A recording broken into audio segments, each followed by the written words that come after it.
Sure. First, here we go.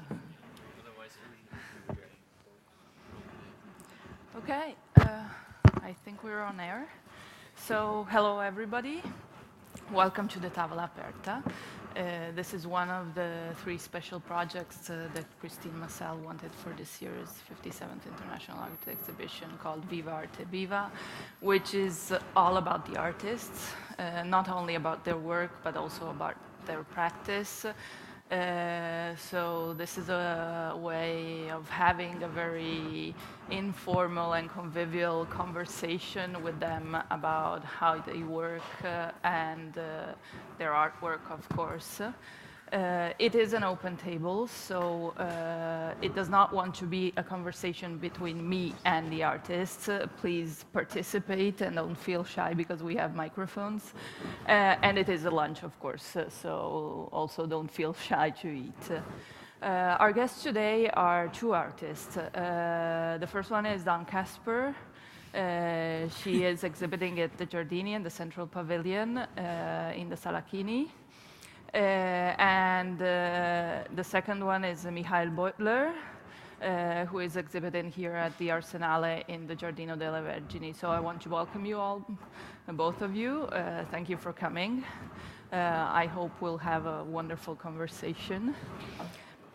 And I'd like to start, maybe I'll start with Dawn.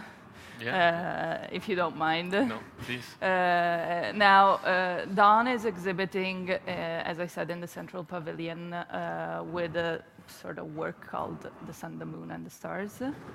And it's part of this principle of the nomadic studio that you started some years ago. So I wanted to ask you to tell us a bit more about the nomadic studio, what it is, how did you get the idea, when it started? Okay, wow. Thanks everyone for coming. Thanks biennial survivors for coming. Yeah, it's nice to be here. Thanks. Yeah, thank you for having me, everyone. So yeah, like I guess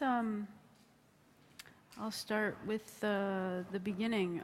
It started about 8 years ago, 2009. I lost my job, and I sort of lost my studio as the result, and then shortly thereafter my apartment, and I've been kind of nomadic ever since. So it started with a piece called Repeater in Chinatown, Los Angeles, and I did a 20-minute performance, and I used my truck as a studio. And I made a drawing and a sculpture, and then I threw it all in my truck and drove away. And now it's in my dad's garage in storage. So yeah, it's born from necessity. It's a overarching title is called the Nomadic Studio Practice Experiment. So it really is truly at its core an experiment. And each individual iteration, so I sort of structure it like chapters in a book or like serially, like a series, like a photographic series, if you will. And each individual iteration has its own title and its own set of problems and solutions. And they are all very specific to the environment that the situation occurs in. And I structure it sort of much like a middle school science paper where I have a hypothesis or a theory, and then I conduct actions to prove or disprove that theory. And I often make artwork, and I document photographs every day. I change the environment every day, responding to whatever I feel in the moment, or whatever I'm working on, usually whatever I'm working on. This particular iteration, The Sun, the Moon, and the Stars, which is my contribution to the international exhibition, curated by Christine Massel, is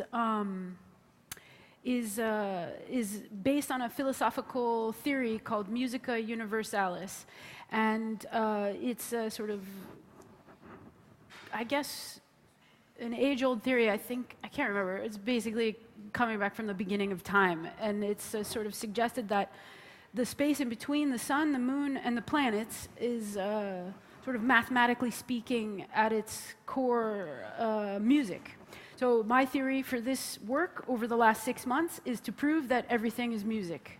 So all the paintings are inspired by the ceiling in the dome, and also they're all musical scores. All the drawings, all the movement, and I made music while I was there, and made a lot of recordings, and it's mostly sort of like experimental sound, but just sort of collecting as much information and data, and just kind of working every day to realize this theory or not. Like, failure plays a huge part. I encourage mistakes in my work. I learn from my mistakes. And also, too, I try to talk to a lot of people, so I'll have like a lot of studio visits, and I've met a lot of really great people in my time there, and yeah, because also maybe we should underline that basically from the beginning of the exhibition, the room is your studio, so you're Absolutely. living there. Yeah. In a certain sense, of course, not sleeping there, but you're living there. So we have one artist which is always here. Also, Xavier in the French pavilion is nearly always there. But it's nice to have the artist present. Nearly sleeping also. Nearly sleeping also. Yeah, I'm grateful that you bring that up, because I've invited Xavier, and this is also Natasha. And yeah, of course, also Natasha is... She's the project manager of the Olafur Eliasson Greenlight project, which, my neighbor, essentially. and my, like, these two have become really good friends. I've been here since April 27th, and I hang out in Xavier's pavilion pretty much every day, sometimes several times a day.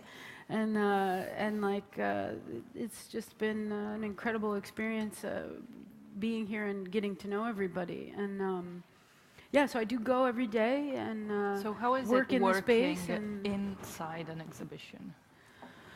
It's been incredible, absolutely mind-blowing. I mean, it certainly had its drama and its intrigue, but I've made a video, so I had been wearing over the last months a GoPro camera on my head, and so I have some sense of certain aspects of what it's like to be in there. But yeah, I'm gonna really try to articulate it as best I can in so many words. But thank you. Yeah, it's quite. I've learned a lot. Like it's hard to focus, but I managed to establish some factors and variables that have kept things very grounding. For example, I play all the same records. That helps me tell time. Like the vinyl actually helps me tell time. And I wear all the same shirts. So at its core, in my opinion, it's a durational performance. And so, and then I see it as a sculpture in 3 parts. And so it's also sort of emblematic to me. For example, it's the exhibition schedule in reverse. So I came here with a concept to prove that everything is music, and then some materials, hence the studio and the artist studio frame, and then time, 6 months to figure it out. So I specifically chose everything in the studio in anticipation of what I might want to work on over my time here. And as the result, yeah, I don't know, like really, I've made some really deep friendships here, some really nice connections, and like, at first I'll admit it was difficult. I had a hard time communicating. I had a hard time understanding the function of the biennial structure, and also I think for me, if I may be revealing in that, I think it was difficult for the biennial to understand my existence in this environment. Like, what would it be? What would it seem like? I felt very privileged. I worked all last year to sort of set my intention with this work, and I really, really wanted to learn, above all, how to take responsibility for working in this way, in this environment. because it's a huge honor, and there's a lot of people that pass through this space every day. And so essentially what I've learned with this work is it takes a village. It takes a lot of people to realize this biennial every 2 years.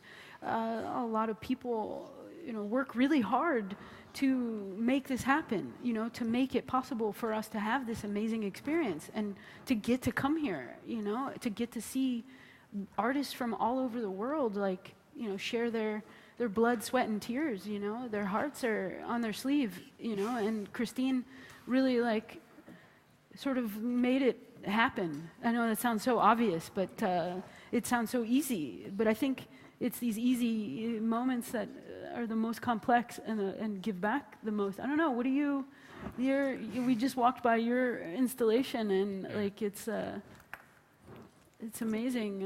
And not easy. Yeah, exactly. Yeah, because Michael, he's exhibiting at the Giardino delle Vergini, and he has a very big installation entitled Shipyard, which is a reference to both Venice and the Arsenale as being Venice's shipyard during the centuries. So and also in a different way from Dawn, because you don't have your studio here, but for a certain period of time, the Giardino became your studio because you had to build the whole installation.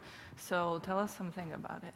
Yeah, I think we connect quite well, but it's like a very different approach, but very similar at the same time. And I think for that reason, it's quite nice to sit together with you on this table and talk about these things. I would call myself a nomadic artist also, since my studio is also traveling wherever I'm making the exhibition.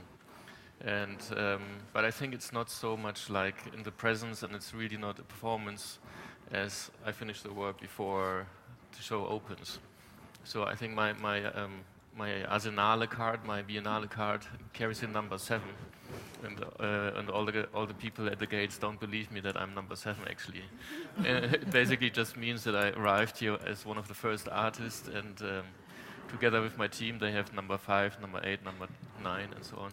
And then we worked here for 3 weeks, and we opened up our camp and our picnic, and it's really time-wise and also location-wise really on the opposite end of what you are doing, because it's in this little garden, a very wonderful secret place in the outdoors, and really, really far away. And I think like where everybody has to come by your place, like my place is actually hard to find. So it's like a secret thing, and within that is another secret, and I don't know how many people actually do discover this. So it's very different. But but I somehow depend on this kind of art events as well. Like seldomly I make something in my studio that I have an idea, and then I go and apply it and attach to like a situation out there in the world.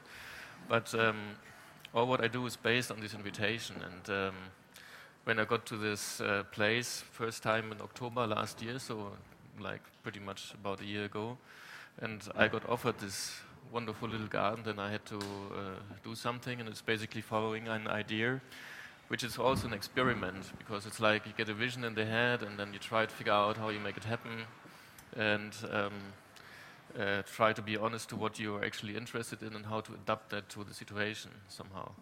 So I just came back from Japan, and then all I had in my head was like Japanese kind of structures, and so out came some kind of Japanese-looking barn in the end.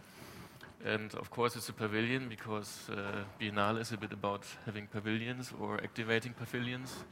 And since there was none, I built my own, which then became a shipyard, because I like boats basically also, and I like building boats, but these boats are a little bit different to the regular ones, because they don't float in the water, but in the pools that I also build. So there's like a layering of levels. Especially in Venice, I thought it makes sense to build this boat, but on the land. So it's like different plinths and different connections to the situation, and that out came what it is there. I don't know if you've seen it all yet, but how many of you have been there? Yeah, good. And yeah, also then you can go and you not only can see it, but also you can activate it as a visitor. And usually it's the wind pushing it around, and there's a lot of wind, so that's happening a lot. But you can also go there and you touch the thing, and then you can push it, because it's this barn, which is a boat, and it's floating in these ponds, and then because it's floating, you can just move it. Yeah, and it's also like at this part where everyone can access it. Like anyone can come. You Yeah, don't have to buy yeah. a ticket to view it. Yeah, that's I thought like it was brilliant. That's another nice part of it. This garden is actually like a public garden, so I really like that from the beginning, that it's a little bit in the outside and it's like open for all the Venetians and whoever is passing by, and you can just go and enjoy the piece. And yeah, it's a very different situation. Very different. So how did you do the project for the? Because you're an artist, but there's a lot of architecture actually. Yeah, actually, like this is also a little bit different to previous works I've done. Like I would say, like older works of mine relate more to what you were doing, since they were more like ad hoc in a way that I arrive at the place maybe 2 weeks, 10 days before the opening, and then I figure out what I want and what I do and what I can do. Like work with the people I have and the materials I have, and then I make the thing, and then that's what it is. But here in Venice, since it's a bit like a complicated situation with all this kind of big organization, and they are always pretty tricky for an artist to realize your work within these group exhibitions. So I think the bigger the organization is, the more independent I like to get from it. And then this garden was a perfect place to make this happen, and I basically pre-produced most of it in Berlin, or like parts of it. All the wood was cut by like some kind of hippie in the forest in the Uckermark, who actually had some trees lying around that were the exact wood that I needed to have for this work. And like about 30 professional lumber mills didn't want to do this job, but he was like happy to do it, and he cut it, and then it was all a bit off somehow, but it was good enough and actually really nice. So I was preparing this. I made a model, and so I designed the whole thing. And there's like I have an architect friend who was like sketching my model, and then with that sketch we proved like the material and the lists and made the order. And then I got some Japanese tools like a square hole drill machine, which is an amazing tool, which is like really fantastic. Oh man, can we nerd out? Like, so is it Nerding? okay if I nerd out for a Yes, minute? So when absolutely. we met before, like, because I didn't know you before this opportunity to talk together on our work, and I was like, who's this guy? And so I asked for his email, and we got in touch, and it turns out we have like tons of friends in common, and so we met, and like one of the things we started to kind of talk about the how we did things, how we made things, and like materials and things, because we were trying to figure out why they put us together to have this conversation. So, we should ask Christine about it. exactly. So, but it was awesome because he was talking about like getting free stuff for the project, like how you contacted Festool, which I like. Used to work as an artist assistant, and we used this tool, but like I don't know, it was kind of incredible, like all the amazing like materials that you ended up using, and like I don't know, I found that fascinating for some reason, because also too, I'll admit, like I often don't think about these sorts of practical, like contacting like a company and being like, hey, I'm doing this awesome thing, give me your stuff. Like, and like you totally like schooled me on that. Like now I'm interested in this. Like, oh, okay, I have Yamaha speakers, and I'm like, okay, now I'll contact Yamaha and get some free stuff. But I never did it though. Like that's the thing. Like I'm too like caught up in the. I never do it. I either. totally like I did it the first time because. I don't know why I thought that was funny. That this was how we sort of. That was our entry point. Was this how part. Square holes. I talk about that in a minute, but I think I picked this. Put it all together. Yeah, because usually I just work with what the institution would provide. Yeah. And the work that I make is a kind of mirroring this what they have. So it might be like 50 euros or a couple of 100,000 euros, and then you make a work that's kind of is just what it is and is picking that conditions up. But here in the Biennale, I mean, it was quite amazing because you get all these letters and they are very structured, and then bomb, bomb, bomb, and it's clear we don't do anything. Like we pay for the transport from the Tronchetto to the place, and you get a hotel for the opening. That's clear, that's that. So that was pretty clear, and then you sit there and you get this enormous space. And I like to work big or in relation to the space in a way that it has like a visual impact and really deals with that That's on an totally architectural how level. So I relate to your work, for sure. Yeah, so, and then... like how you respond to your environment, for sure. Yeah. Like, yeah. Yeah, but then I had to kind of get this thing together, and then I could use the Biennale the other way around. And because it's the Biennale, it's so easy to ask people and everybody, yeah, the Biennale, like here, like do it, and you get some cash, and then you buy these things, and like, so through this process, you could like really share a lot of people around you that help you make this piece, and that's why there's this big list in my entrance hall of supporters. I think you have a similar situation at the French Pavilion, and no, that's nice as a result. That even though Biennale says like we don't do it, but they don't need to support in this kind of way because they support with their the reputation of the institution.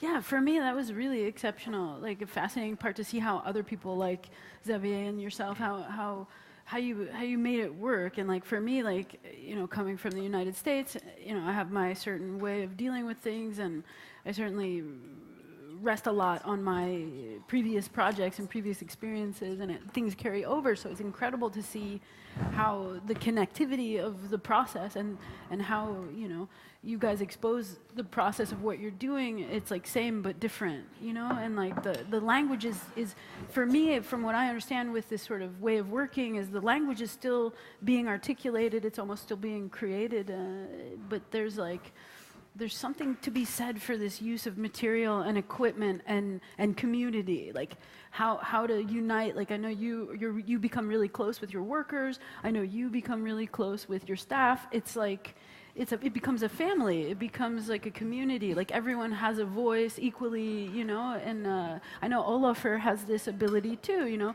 he cooks meals. I mean, I think this is this sort of for me. I've been thinking about this a lot with relationship to my work, because I came here like by myself, and like I didn't know exactly what I was getting into coming here by myself, and I realized when I got here everyone has like an entourage and like a crew and like people, and like I'm here by myself, like messaging my art dealer like are you guys out there, like is anyone there, like, you know, I was like actually, kind of alone, like, but then like I realized like this is for me how this project started, you know how the Nomadic Studio started. It's the artist in the artist studio, so I don't have assistants, and I mean that's fine, and at some point, you know, that'd be really nice to have that, but I'm not trying to complain. I'm sorry if it seemed like that. I'm just sort of saying, like, I really learned a lot about how to trust people, how to work with others, even strangers, you know, how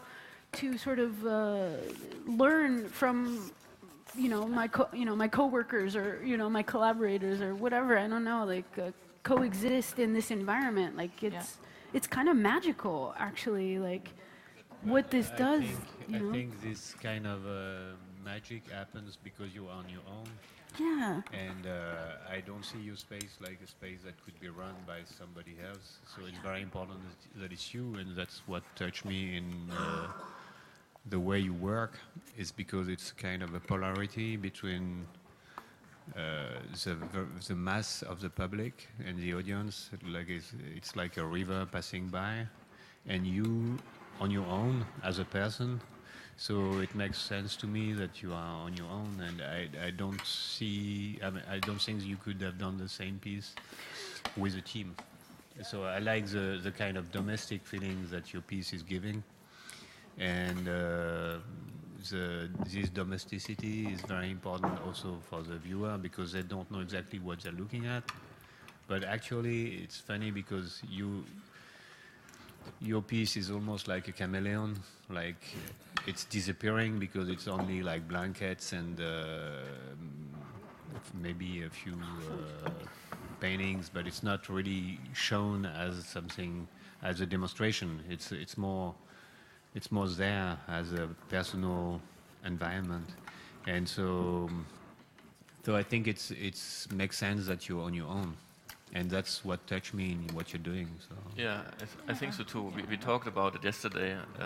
Thank you. Having a beer at the bar, and also we talked about the thing why you do a performance and how you can make a performance and be there all the time, and why I cannot do it in my constellation. And because I have all these people working for me, and not only like the workers that did this kind of the wood job, but also had students from the Mutuisius Art School from Kiel that came by, 12 of them, and they did the weaving and did some research in the city and were running around. And we had really our little community in our little garden, and we had our picnics and our bonfires and whatever else.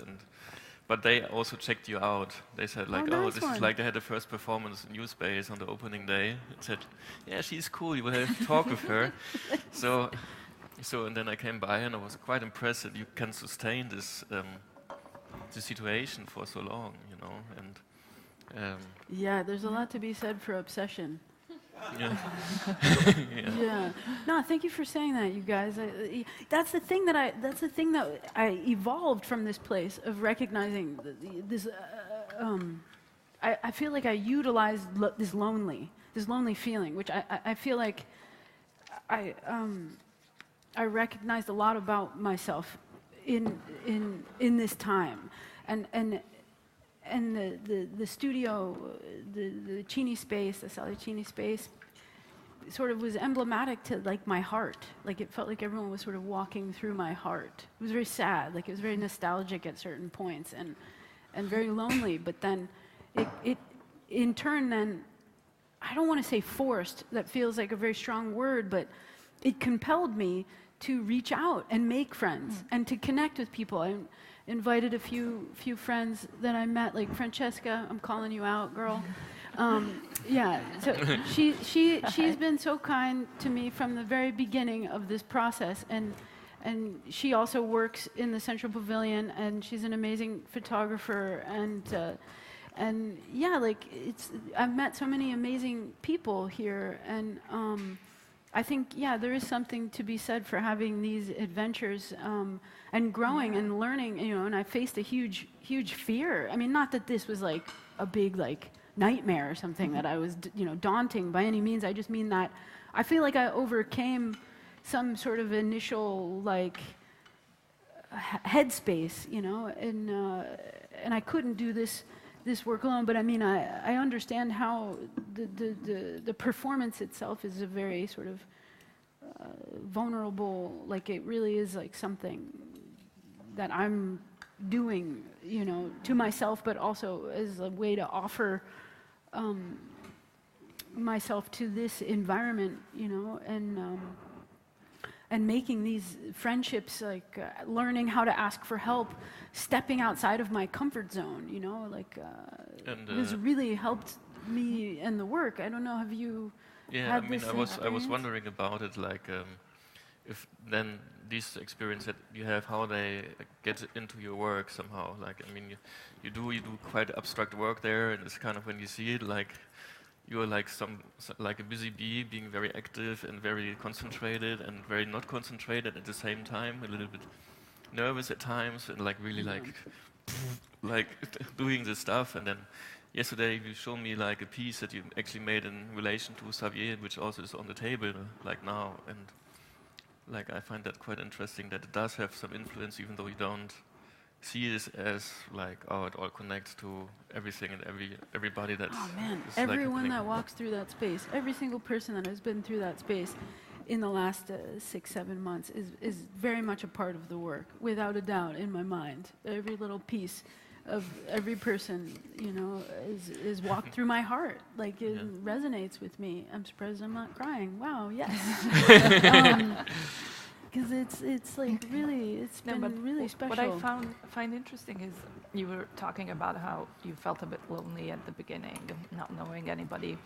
And I think it was a completely different impression for the visitors or for the people, because I remember from the beginning passing through your room and always seeing you there. It was like having the exhibition inhabited.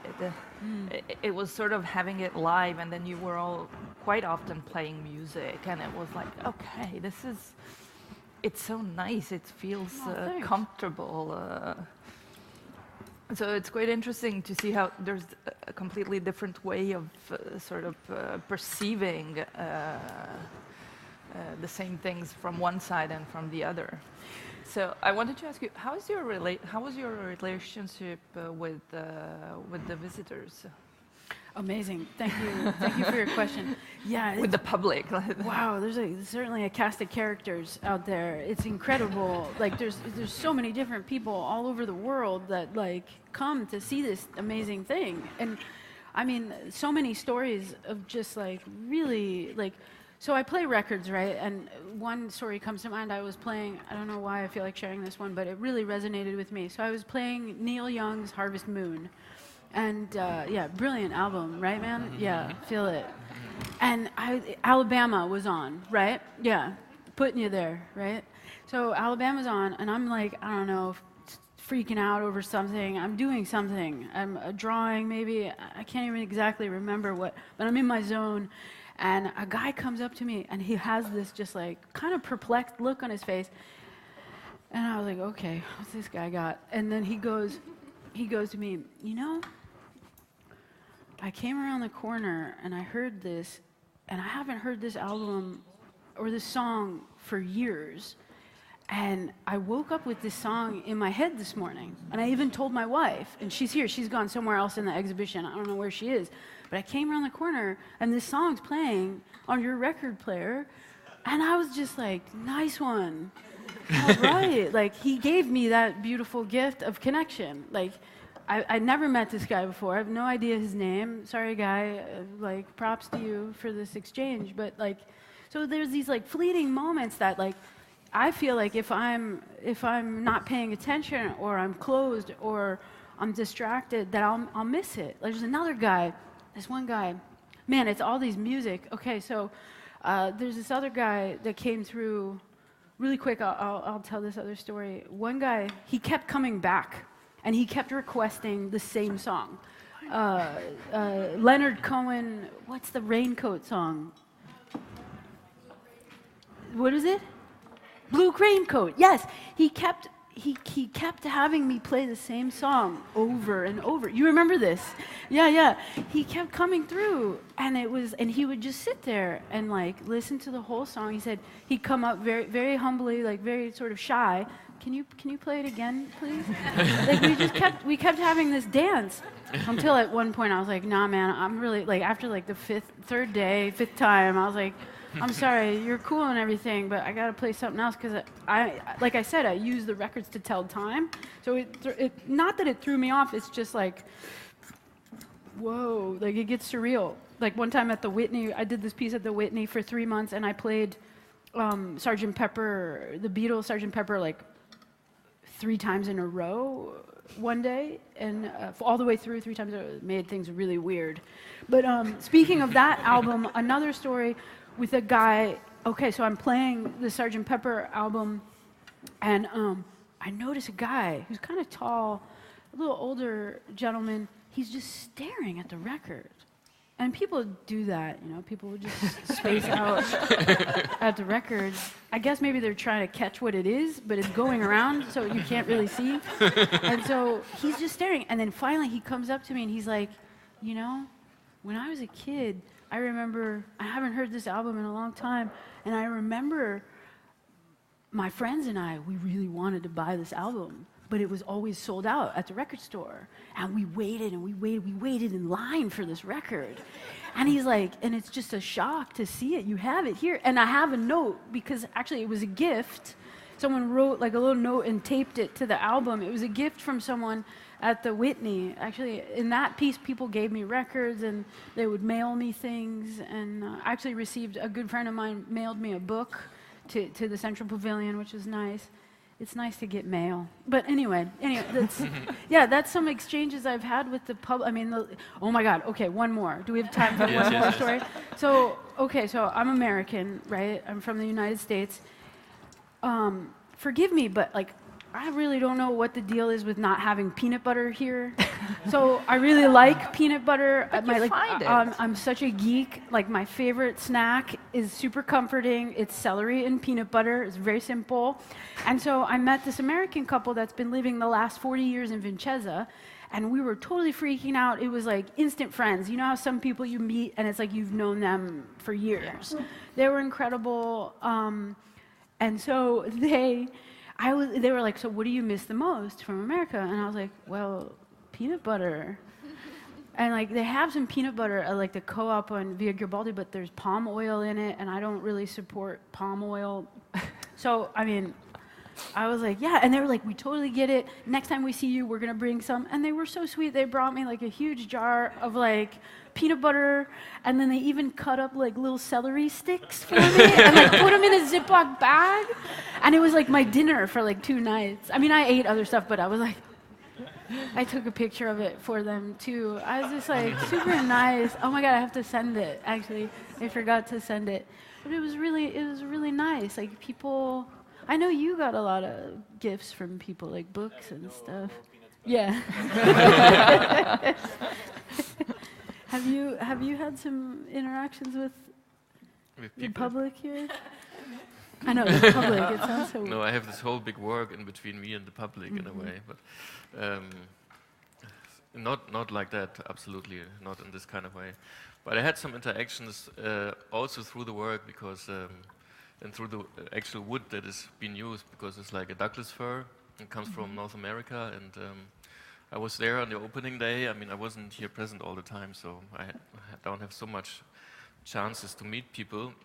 But then, like, a woman came up and she said, like, you know, like my grandfather, my great-grandfather, he imported this tree to Europe. Like, he was like a Scottish landscape gardener, and he was invited to make a garden in Hamburg, and then he went around the world and picked up all the trees and planted them in Hamburg, and then and I met the person who was responsible kind of for the fact that this wood is there, and then that was like a nice story that I didn't expect at all to happen.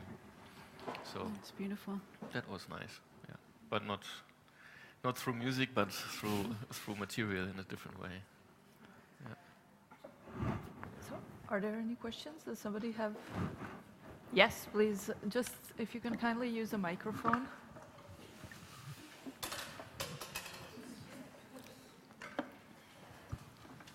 It's working. I have this very down-to-earth question. When you make installations, I suppose you cannot really sell them like a painting. So now you are invited here, so I suppose you can support yourself, but not always. Well, when you started making installations, how do you manage to go on and to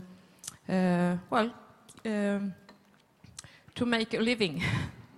That's the question. Are you asking the both of us? Okay, cool. I suppose you make installations as well, both of you, as I understand. Sure. Yep.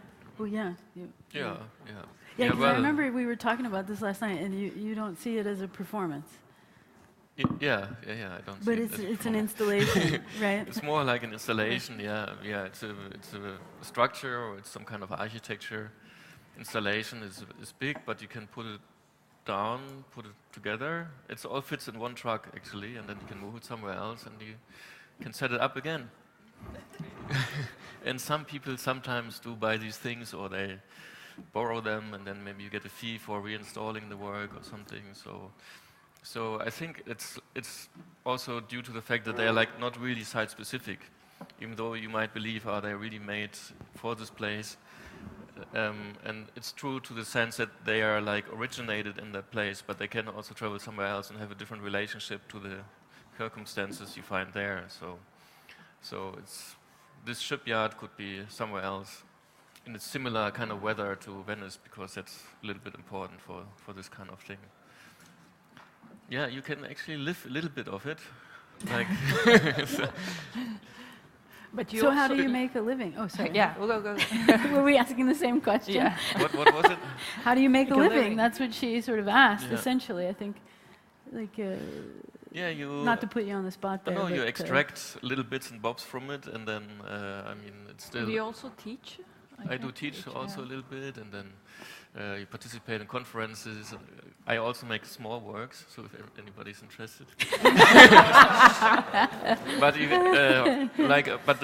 the shipyard is also still there for sale. Like sadly, there were some institutions, but due to the political change, I believe there were so many cuts in culture that none of these places actually could really make this thing happen. That this work would travel on to the other places. So I think it depends largely now more than before on like private investors to make things like this happen. Sadly. Yeah, that was. I really had a. Yeah, I learned a lot in that time of trying to get here. There's it is very complicated, this way of working. But actually, from what I've realized, is there's a lot of freedom in it too. So I did have to sort of have a quick lesson in money, you know, like why do I need it, and where do I get it, and who has it, and how do I ask for it, and so that was extremely humbling, that process. But yeah, I've been sort of surviving in recent years on the sales of my work, and some installation. Sometimes I'll receive an artist fee if I'm invited to do a performance action, which is sometimes a movement or sound work, and then I often make a score with that process, like a drawing or a sort of collage, and then that work becomes emblematic of the like sort of afterlife of the process. And installation, yeah, actually does sell. It takes time, and I write a lot about the work. I write proposals, very specific proposals for each piece, and yeah, I'm sort of figuring out your question on my own too. It's a sort of new way of working, you know. It's something I've been researching and studying and experimenting with for years. But yeah, within that, I make like individual drawings and paintings and video and sound, and yeah, it's kind of. I mean, I don't really video. I don't really sell. I've never sold a video before, but yeah, I don't know, like. But you did a lot of drawings, for example. Yeah, a lot of paintings there's here. a lot How of many? that. Yeah, but I actually do. I actually have sold a few installations in my time. It takes time. Like, okay, yeah, I've worked as an artist assistant. I have to have jobs. You know, it's just part of that process. But I try to choose work that I can learn from. My whole existence is kind of just trying to learn from this time here on Earth. Not to be melodramatic, but I don't. Sure, I'm not. I've had jobs. I don't teach yet. I'd like to teach if anyone's looking for a teacher. Okay, I think there's a question down there. Okay. Yeah, please. I have a question to Michael. I could also ask in German, but I prefer to do it in English. Thank you for all the non-German speakers. Yeah, Michael, I was really impressed regarding this artwork seen here in Venice, because I also got the different layers, which I have to admit was not so easy possible for me, these different layers to find on your very, very huge installations all over the world. For example, in Basel, where you played in the very big hall with all this big paper rolls, let's say machines, a mixture of, I don't mean it bad, a mixture of, for me, viewing like a paper fabric falling a little bit down and outside, and some toilet rolls in a very, very big form. And there I could never catch this different layers so very good, like in this artwork over here in Venice. Maybe you can explain a little bit more about these different layers of this very, very big paper wood installation, which I could personally not really good. The pipeline field in Basel. Yeah. Yeah, that's on view in the Frack Alsace in the moment in Okay.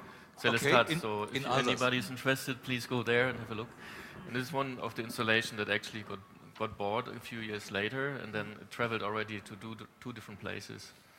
And originally that was made for the Bonniers Kunsthalle in 2008. And this one also relates to the architecture. Like Bonniers Kunsthalle is like a very modern, transparent building, has only like a glass facade, and you're in the ground floor, and you only have like very few columns that actually tell that something is on top of you, and this whole big building on top of you. So it's some kind of architecture that doesn't explain itself very much. So I somehow wanted to relate it to that and build columns myself with my simple means and the money that they had to offer and the work power.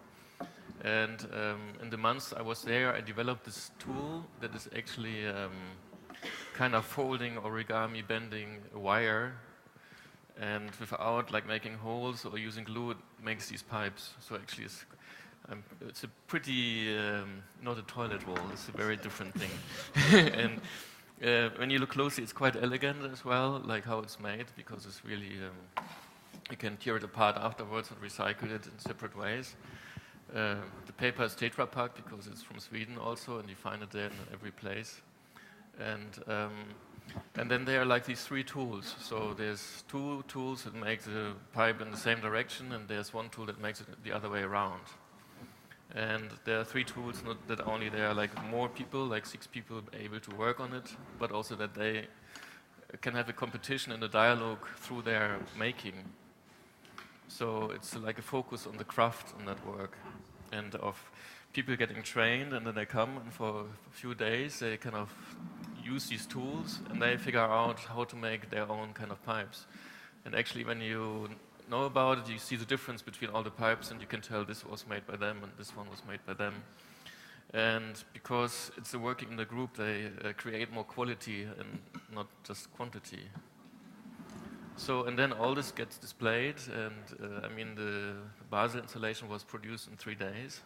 So in a way of taking over space is a very powerful work somehow. And yeah, I was very happy with that installation, also because it related to this architecture of the pipes a little bit, like this industrial background. The next time it was in Saint-Gaudens near Toulouse, in some old church, and they're related to the columns, and it was also quite beautiful. And now it's back in a more like industrial exhibition hall in Celestat, and it always works so far. Yeah, thank you. Only one little piece to ask. Sometimes I can imagine that you are a little bit loving the non-perfectionism and that so very un-German. So maybe the exception is the Berlin airport, of course. But normally our country works maybe in another way. This is a very nice contrast to live with this imperfectionism, and also to let all the material around. Yeah, is it a part of the concept? Yeah. There's also like a little bit of a misreading on your side. It's what you see is all that there is. So it's a question of what is perfection, you know, and we could talk about that. But to my understanding and to what I want from that is like as perfect as can be. So there's nothing by chance in any of this work, and it's all orchestrated, and it looks maybe messy or something, but it looks messy for a certain reason somehow.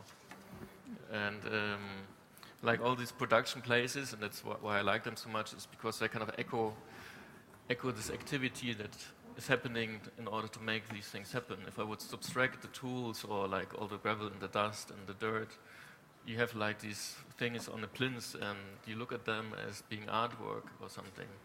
But I'm interested in this whole organism that makes this thing happen. So in that sense also it relates back to performance, not performance. Why is it happening before and not because it's such nice things, you know, they're quite beautiful mechanisms that make these works happen. But this is really for the workers. In that sense, the workers, the people that I work with, they are like a special audience that I have. And they communicate and they activate this work. And they leave the traces in these things and in this installation. And then the people come, the visitors come, and they can follow back through the tools and through all the stuff. Like they can get this essence of the work, which is like in between somehow. So it's very, I'm a little bit of a perfectionist, maybe in that sense very German, but I don't care about that. But no, it's like there's like really, the details are super important. Yeah. Okay, I think there's another question. Yes. Welcome. I would like to ask you, Dawn, if you were able to produce, while you were staying here, object works, I mean pieces, and you have the capacity of think about shapes and colors, or your attention was fully focused on the interaction with the audience, because you made your life as an artist public, and you were there for the look of the others. Yes. And how do you feel about that? Because it's like your private times, your public sharing times with everybody. Didn't you feel that you need more private time to work alone and focus on your work? How is that? Thank you for your question. Yeah, it's funny that you asked that, because I'm sort of working on this now, taking inventory of everything that I've made in the space. And it turns out I've actually made since I arrived in April. I've made about, this morning I checked, and it's about 128 individual pieces. That's paintings and drawings and collage. And that's not even including the installation, which I see as a sculpture in 3 parts. And I made a video actually this week. And yeah, and like I said, there's a lot of performances. Yeah, Natasha and I are actually doing a performance November 25th. Not to put you on the spot, but yeah. So there's performances within performance, and then the sound. I made a lot of recordings and sort of field recordings. I refer to them as. So yeah, it's actually, for me, that environment, being so exposed to people, really influenced the work. So a part of the sort of experimental aspect of this project is that I really firmly believe in improvisation, the power of improvisation. I believe that, and there is actually scientific proof that through improvisation one cannot fail. You can't fail. There's no, because you're so present in your activity, you're so in your moment. It doesn't require this focus, that you would imagine, I'm trying to think of an example, maybe writing on a computer or something. That's the kind of question that I get a lot as well. Like I'm improvising, and like how do you manage? It just happens. To get ready? There's so much pressure on there. Like you have only 2 weeks, and then you have to get finished. And then the trick is to say, as you're finished as you arrive. Like even before you do anything, you're done already. Exactly. It's like just you put yourself into a certain condition. At a certain point. And then you just work along with what's happening, and then you stay kind of true to that. I mean, I always stretch it a bit and work night shifts and stuff like that. That happens. But then in the end, is because it's actually really representing what was going on at that very time. So it's really these moments where you're really in space, where you're really connected, where everything makes sense. And then after that, you pop out in your weird private zone, whatever that is. It's more complicated than actually working, I think. And then there you go. And you're surprised, This public-private is a sort of state of mind, if I may. It's a state of mind. I think again, going back to community. But there is also a question that is in all the installation of the people at the Biennale that are staying in the place, is that it's a little bit similar to what's happening in the studio. So Olafur work with, I don't know, 100 people. I work with 10 people. You work on your own. But if you erase the limit of the studio and you just have the wall falling down, and you have the situation of the Biennale, which is like a huge stream of public getting into the studio or getting into the art piece, or like a promenade, like a walk.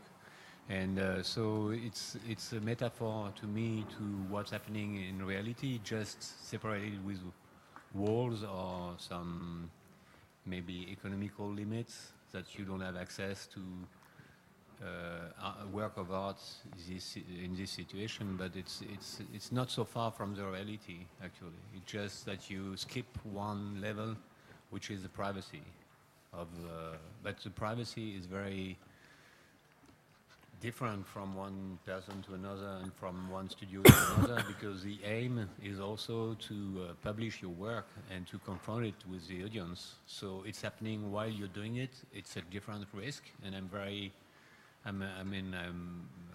have to admit I'm very impressed with Dawn's work, being here in the middle of. I used to say that she's like swimming in open water. When we are here in the French pavilion, we are more on a boat on the same water, but it's a different situation for sure. So I very much admire it, but this way of being involved. But it's at the end of the day, it's the same thing as what you want to do is to make an artwork that people see, so they just see it a little bit too early. Yeah, and I'll add,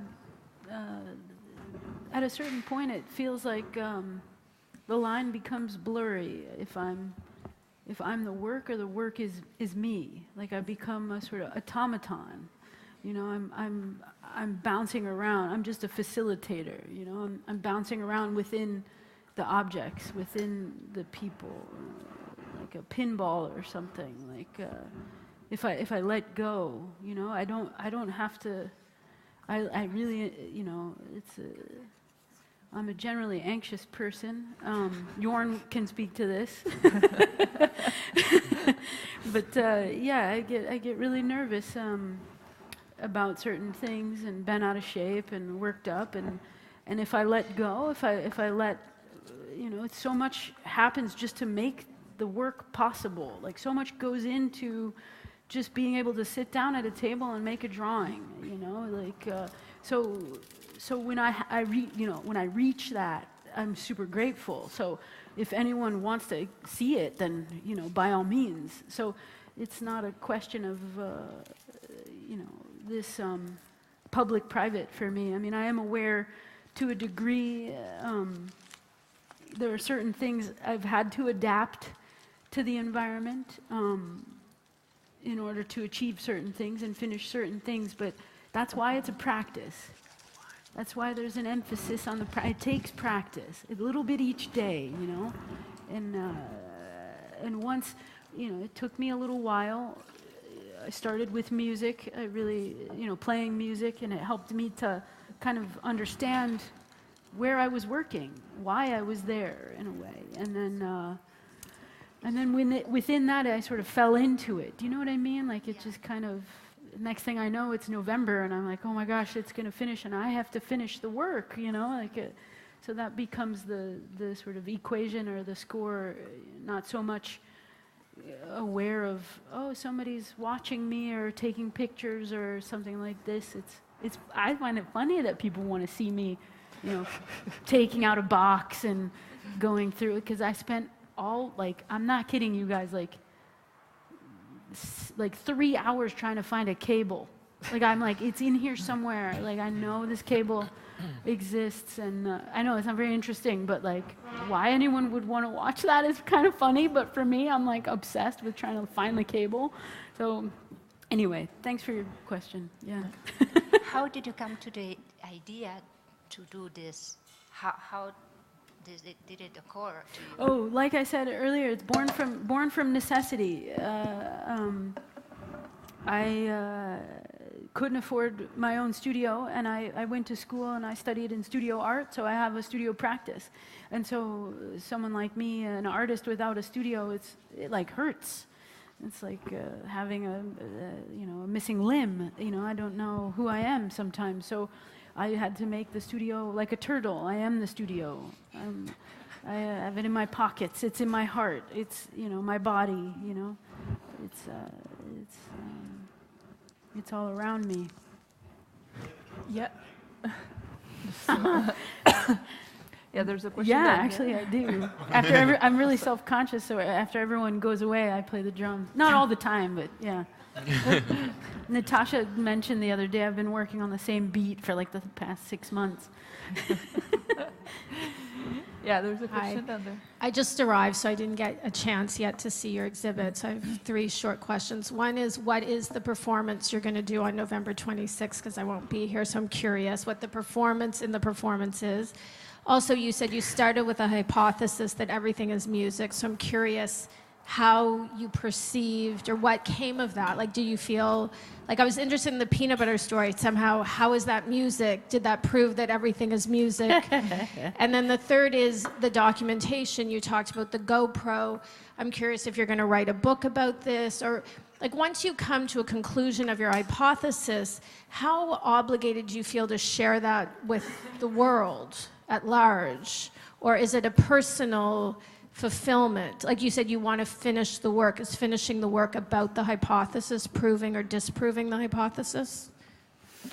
Thank you for your questions. Yeah, so it's actually November 25th at 4 p.m. It'll be streamed online live on the Biennale website, and then it'll be archived, so you can catch it later. No pressure there. Natasha and I have been working together and rehearsing a little bit, and we're going to rehearse more.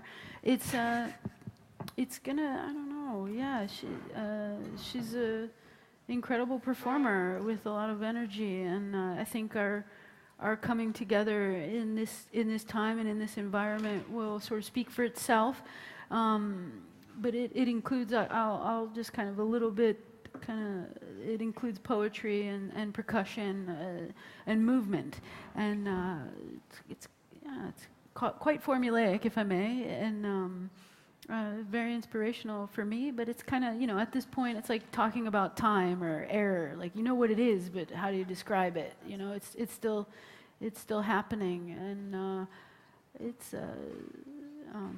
quite an honor to have an opportunity to work with you. So more will be revealed there. So stay tuned. And then to go to your, what was the other? What's about? Oh, the nomad. What was it? Why music? So why music? Was No. Like you started with this hypothesis that everything is Oh, music, yeah, and then yeah. over So the I 6 am doing months a you were book. going to explore Yeah. if this was true or not true, and how it's true. And so the question is, did you prove this one way or the other? What was your conclusion? Now it's the end of 6 months. How do you feel about sharing that or not sharing that? And how will you, like, what are the means, the medium through which you'll share it? Yeah, installation. The performance was definitely sharing that, in my opinion, the video as well. So the GoPro sort of gets you on the inside of a sort of mundane, in that Alan Capro sense, the blurring of art and life. You have a little window into a portal into what it may be like to be an artist. So it will exist in that frame. I'm still figuring that out. I'm still in the work, so I'm still there until the 26th of November. It's hard for me to talk about work while it's in process, but it's very important for me to talk about it because I learn from it. So with that, like I can sort of say everything is music. It's not every hypothesis that I'm able to realize, but I'm pretty certain for me. It's really beautiful. Not to sound like a hippie or something, but it's quite magical what happens in a day. And I do want to do a book. I'm actually working to apply for funding now. I do want to do a book and a lecture. I will do a lecture where I speak on the entire body of work. And I also want to do an LP, like a vinyl, because I made a lot of recordings. So I'm working on that talking to a few different people and raising money. It's all about raising money sometimes, you know. So yeah, like I said, more will be revealed, and it is my obsession. It is my everything, and I will do my best to articulate that. I do a lot of writing, you know, and it's important to me. When you said finish the work, though, do you have an idea in mind what that means, to finish the work? After 8 years, I keep hoping that after each project that will be answered. And I am sorry, I don't mean to disappoint you, but I'm still... No, that's fair. I mean, it could be an open-ended... Yeah, I just turned 40 this year, and I'm still sort of figuring it all out, let's say. So, like, I don't know that I know myself how to answer that question. It's very much about exposing the process, you know, yeah. Do you also do a lot of writing? When you say you do a lot of writing, is a lot of it done in the same space while you're in the work in the studio, or is that a separate action? No, yeah, actually that's separate. So that's a private action. Yeah, that's private. So there's certain things I do have a private practice. There's certain things I can't really do in the performance environment. I've tried and it feels forced. And I believe that, like bees that can smell fear, you know, I believe people pick up on that anxiety. So I focus on trying to keep it cozy and light and awesome in the space. Although there are moments where, you know, I'm a human being, so it gets weird. So, but yeah, like that's why I think I do drawings and collage and music, especially music. And in a sense, that's why, in my opinion, music is the most successful in these public environments, because it's the most ephemeral and the most accessible way of connecting people without inhibition. Like music takes us out of our physical bodies and opens us up in a way that it's I'm still trying to find a language for. So that's the study, I guess, for me. Yeah, I just yeah. There's a question here. Michelle, Michael, I'm just wondering how much of yourself do you see in your own artwork? Of myself? Yeah. You sort of talk about how you improvise on the when you arrive at the sites, and so how? Yeah, I don't know. Maybe you can just interpret that question as it is. Yeah. I think it's possible, like, to do that. Yeah, like as I tried to explain before, like because for me all these works, like they are happening in a certain kind of order as well, and like as I come about to make a work, then I really do what I really want to do in that very moment. So there's like no compromise in a way of like maybe I should do this or that, but I do something that fits like my situation as a living person as well. And in that sense, there's a lot of me in there, because it's what I really want to do at that very moment. And that moment is actually based on everything that was before. So like all these works that I've done, they all add up to the actual work that I'm doing in that very moment. And so everything is in this work that you see there just now. And that kind of echoes the interest in certain skills and certain aesthetics, questions that I have of how to connect my possibilities to this space, to the situation, and this is what I can do now and then you see that there. So I think that's what is in there of me, in a way. Is that answering your question? Yeah. Anybody else? So I wanted to ask you, Michael, a bit more about your practice. How do you work really? Do you have a studio? Do you have a big studio? Because you collaborate when you build your projects, but when you sort of design them, when you do you work alone, or do you also collaborate in the first phases, in the beginning? There's like a lot of work on my own, and then to figure out these mechanics and like I built a model for this one, like which is like a 1 to 10 like scale model, which is like pretty exact. This is work that I do myself, and then I kind of like, and I make a little thing, and then I pass it on to some people, and I work with that, and I figure out something doesn't work, and then I change it, and so the work is being improved as I'm working on it. So also all these installations, when they travel to another space, I keep improving them in a way that they do work better or make nicer things. And I have a studio in Berlin. It's very nice to have it, but also troubles me all the time because most of the time it's empty. So, and I don't get myself to work in there because it's not like inspiring in a way, because like I need to be somewhere to do things and to get an idea about something. I need like some resistance and to react to. And in the studio, it's kind of a comfort zone, and it's like really reaching into this private sphere, and it's connecting to like your moment in life, whatever, and like you have to deal with that, and it's not an easy place to work, I think.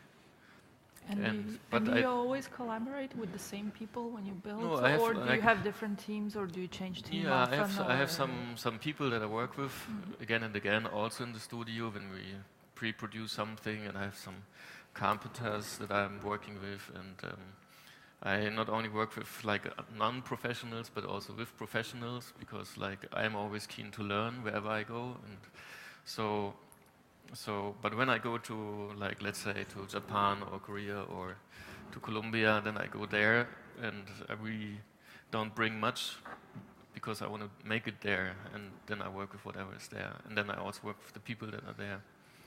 And the nice thing about this way of working is that like I can always connect through the making of something. So maybe you talk about it in the music sense, and for me it's more like this. The craft, which is a bit slower, but like music can also be a craft in the way that you have the rhythm going and stuff. But that can also happen in the craft and the making aspect. So when the work, like when all these machines or like these tools are active and everybody's working, then we also have a musical scene that is like there's a rhythm to it. People stop talking and it's just like full concentration, and stuff comes out, and everybody's really so happy that in the end of the day you have these massive pieces of woven walls standing in front of you, and not only one but 4 or 5 even, and then you go back home and you're really happy. You come back the next day and you have this dance going with your co-workers, and that happens like anywhere in the world where I've been so far with my work. So in that way I really believe in this kind of practice, and it's so much more to me than just being by myself in my studio and figuring these things out. So studio work is more like practice, and it's like questioning and figuring out some systems that maybe then can be attached to other situations later on in some other place. Yeah, and well, you answered the question before. What is going to become from your work, and where is the shipyard going? Is it going somewhere? I have this fantastic company, Max Frank, and they produce a material that I work with a lot, and they have a lot of space. So it will go in a winter storage there, and then next year we see where it's going. Yeah, but I'm hoping to set it up again in some other place. Okay. Are there any other questions? So if nobody has any questions more, I want to thank you for being here. I want to thank you for sharing so many things with us today. Also thank Xavier Veillam from the French Pavilion and Natasha for being here with us today. And well, thank you everybody for coming, and I hope you enjoyed it. Thank you. Thank you.